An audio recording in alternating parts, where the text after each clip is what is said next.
Assalamualaikum warahmatullahi wabarakatuh. Halo semuanya, perkenalkan nama saya Aranda Munaryanto dengan NIM 19210182 dari kelas 19 8A11 Universitas Bina Sarana Informatika Jatiwaringin. Dan pada kesempatan kali ini saya akan melakukan pemaparan ulang materi yang telah disampaikan melalui Zoom pada sesi uji profisiensi yang membahas mengenai penerapan IRP dalam dunia bisnis. Dengan studi kasus penggunaan ODO sebagai salah satu solusi dari IRP yang sangat populer. Nah, materi ini tuh sangat relevan di dunia kerja karena banyak banget perusahaan mulai beralih ke sistem IRP untuk menyederhanakan proses bisnis mereka, dan juga ODO ini menjadi salah satu pilihan utama karena sifatnya yang open source, fleksibel, dan juga mudah digunakan, terutama oleh UMKM maupun perusahaan besar.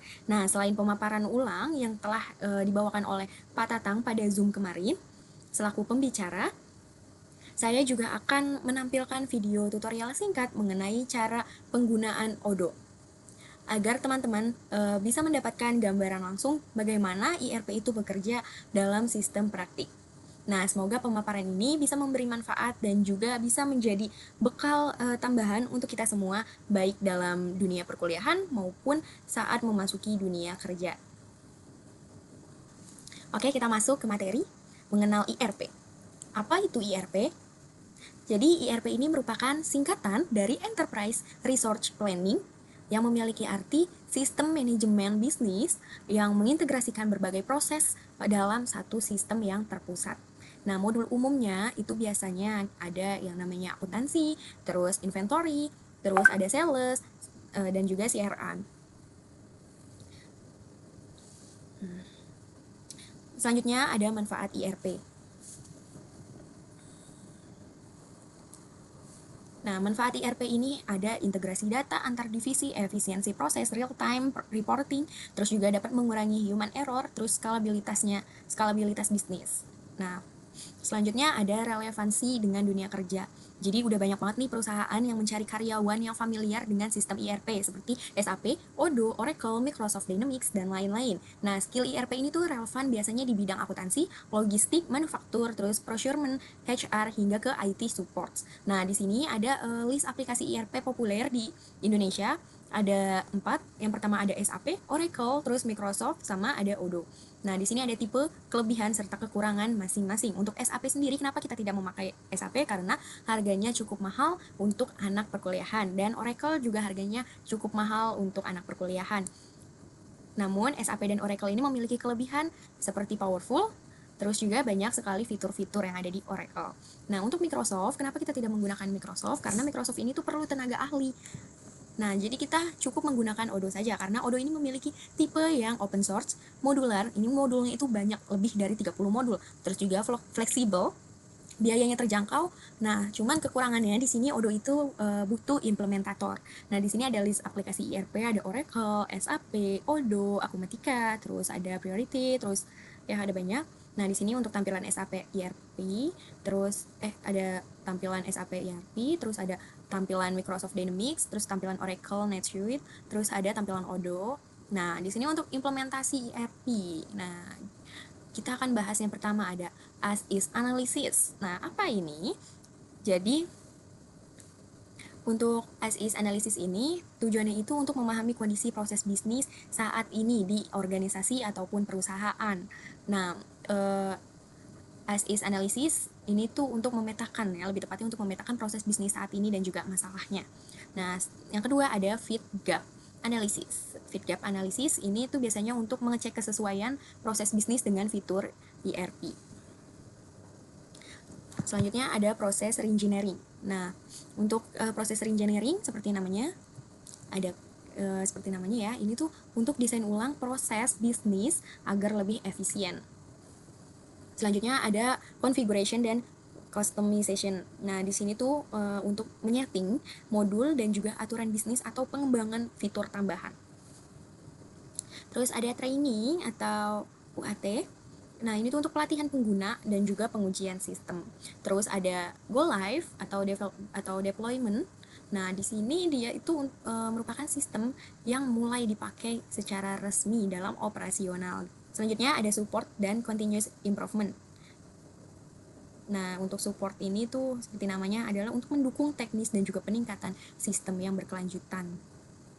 Setelah kita mengenal ERP, kita akan mengenal tentang Odoo. Odoo ini merupakan aplikasi yang open source. Modulnya itu ada lebih dari 30 modul utama. Nah, tersedia juga versi community atau gratis dan juga enterprise yang berbayarnya.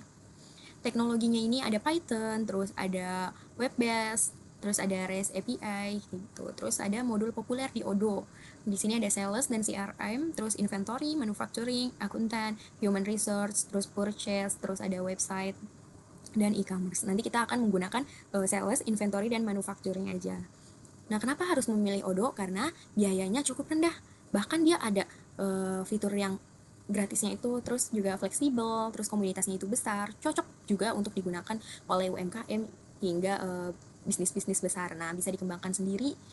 Terus juga lisensi aplikasi ERP di sini sudah ada. Untuk Odoo sendiri kalian bisa lihat. Oke.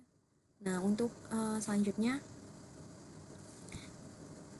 ERP dan manajemen bisnis. Nah, ERP ini kan merupakan masa depannya manajemen bisnis. Sedangkan Odoo ini adalah toolsnya yang bisa membuat ERP itu jadi lebih mudah, fleksibel, hemat biaya, dan juga jangan cuma jadi pengguna software, tapi juga ciptakan solusi digital yang berdampak. Nah, untuk kesimpulannya, ERP itu bukan soal software, tapi transformasi bisnis. Nah, untuk Odoo itu memberikan solusi yang lengkapnya. Ya, jadi Odoo ini tuh seperti toolsnya atau jembatannya gitu, yang fleksibel. Nah, untuk mahasiswa IT ini bisa jadi implementator masa depan. Jadi, ayo kita eksplorasi tentang Odoo lebih lanjut. Oke, teman-teman. Jadi di penerapan Odoo ini kalian memiliki dua pilihan. Nah, yang pertama kalian dapat mendownload aplikasi Odoo, dan yang kedua kalian bisa menggunakan website resmi dari Odoo yang ada di Google Chrome kalian. Nah, di sini kita akan mencobanya langsung menggunakan website dari Odoo. Kita klik yang ini, uji coba gratis. Nah, di sini kalian pilih nih untuk modul-modulnya ya. Seperti yang tadi telah saya jelaskan, kalau kita akan menggunakan modul-modul ini, 3 modul ini. Kenapa akuntansi tidak kita gunakan? Karena akuntansi ini perlu upgrade dulu jika ingin digunakan. Nah, selanjutnya kita klik lanjut. Kalian bisa langsung mengisi saja nama depan kalian, nama perusahaan, email, nomor telepon. Nah, di sini uniknya adalah banyak sekali pilihan bahasa-bahasa yang dapat kita gunakan nanti di saat mengaplikasikan penerapan Odoo ini. Nah, di sini kita akan English. Terus karyawannya ini bisa lebih dari 250 karyawan, dan digunakannya untuk apa? Kalian bisa pilih di sini. Oke, karena di sini saya sudah login, kita akan coba. Nah, nanti tampilannya akan seperti ini. Di sini for your information, jika kalian mendownload aplikasi Odoo, jangan lupa ketika kalian sudah memilih modul-modul yang kalian pilih, kalian harus mengaktifkannya terlebih dahulu modul-modul tersebut. Tapi kalau kalian menggunakan Odoo dengan langsung menerapkannya itu di website pribadi Odoo, maka kalian tidak perlu mengaktifkan terlebih dahulu modul-modul tersebut karena sudah aktif. Nanti tampilannya akan seperti ini.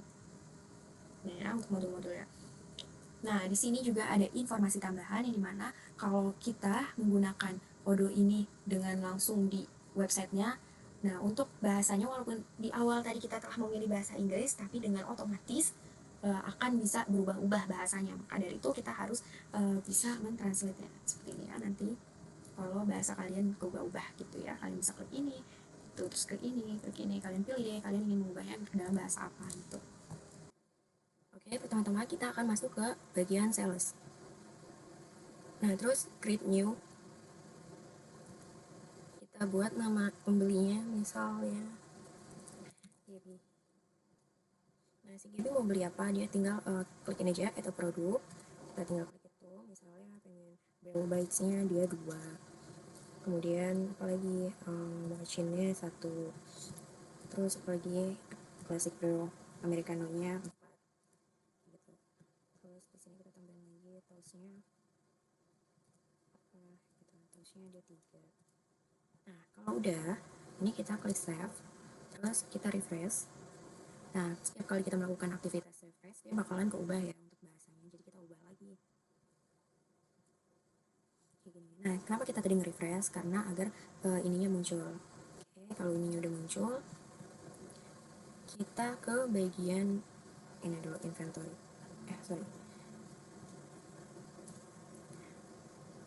Ya, Kalau itu udah muncul, kita ke bagian ini, confirm. Nah, dia udah pesan ya, udah bener ya yang tadi dia pesan. Terus kita ke bagian inventory. Nah, di sini kita lihat dulu produknya. Apakah ada semua yang tadi dipesan oleh Gaby gitu. Oke, mochacchinnya dia cuma ada 2.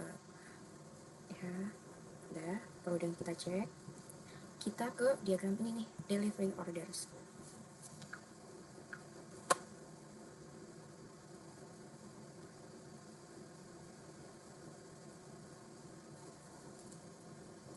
Kita lihat di sini siapa yang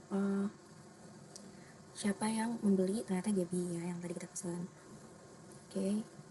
Tapi karena tadi pas kita lihat di bagian sini mochacchin ini cuma ada 2. Terus habis itu waternya juga 17, jadi kita coba untuk memesannya dulu ya. Oke, kita produksi dulu.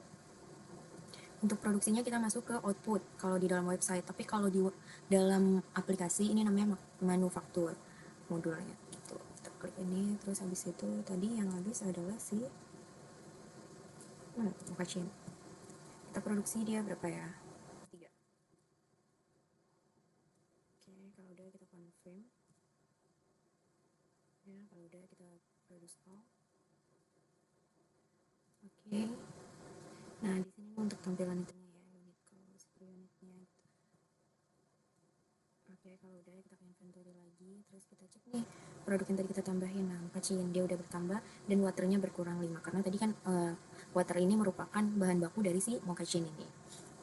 Terus abis itu kita balik lagi ke Gaby nih, ternyata udah kita restock semua gitu. Kita validasi, berarti ada semua ya. Kemudian kalau udah kita validasi, kita balik lagi ke sales. Nah, di sales ini pada bagian Gaby, karena tadi udah dikonfirmasi, nah di sini kita lihat nih untuk delivery-nya, dia udah ada ini nih. Terus abis itu kita create invoice. Nah, kita pilihnya yang normal invoice. Terus kita create draft. Kemudian kita lihat lagi di sini udah sesuai belum yang diinginkan gitu-gitu. Terus kita konfirmasi. Nah, setelah udah bener semua, nih udah fix nih, Gaby mau beli. Nah, kita klik pay. Nah, di payment itu pembayaran menggunakan bank. Nah, kalau udah nanti dia bakalan ada stempel gini, paid. Berarti sudah bayar gitu ya. Oh, udah ya. Kemudian kita lihat nih di tadi tuh udah berkurang mochacchin 1 udah dibeli tadi kan. Terus habis itu classic brew americano-nya juga udah berkurang. Terus toastnya yang tadi dibeli sama Gaby semua udah berkurang. Setelah itu kita ke bagian ini tadi ya, manufaktur lagi. Kita restock lagi nih. Tadi yang udah berkurang apa? Yang udah berkurang sih ini aja yang lebih kelihatan ya, mochacchin tadi. Nah, ini waternya, berarti water di dalam pembuatan mochacchin ini kan membutuhkan 4 water ya, sedangkan tadi waternya itu sisa 2 kan, berarti kita tidak bisa nih membuat mochacchin karena kurang gitu bahan bakunya. Terus gimana caranya? Kita harus ke bagian sini, terus kita order nih airnya, waternya di PT Airin aja. Kita pilih deh bahan bakunya apa, water. Dia butuh berapa nih? Misalnya butuh 20 aja deh, biarin nggak beli-beli lagi gitu. Terus abis itu confirm order. Nah, udah confirm order. Setelah itu kita receive.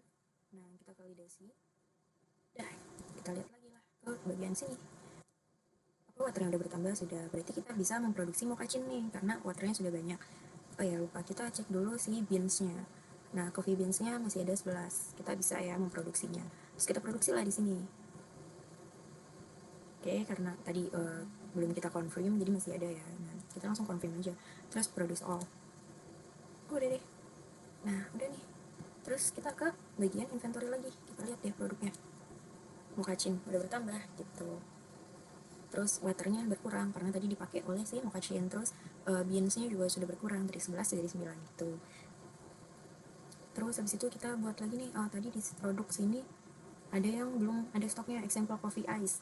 Kita coba ya, example coffee ice. Kita produksi nih, example itu. Example coffee ice kita buat dia berapa ya, 10 misalnya. Terus yang dibutuhin apa, ini berapa dia butuhnya, 2. Terus apa lagi, apa namanya, waternya dia butuh 3. Oke, udah kita save dulu, sorry, terus stop confirm. Nah, kita lihat nih di sini ya. Udah semua, terus produce all. Oke, udah semua ya ini. Kemudian kita lihat di sini. Dia sudah nambah belum? Sudah ya, example coffee ice. Oke guys, jadi cukup sekian dari saya dalam menjelaskan pemaparan ulang materi tentang IRP dan juga penggunaan Odoo. Maka apabila ada kesalahan atau kekurangan dalam menjelaskan penggunaan Odoo secara jelas dan rinci, mohon maaf. Wassalamualaikum warahmatullahi wabarakatuh.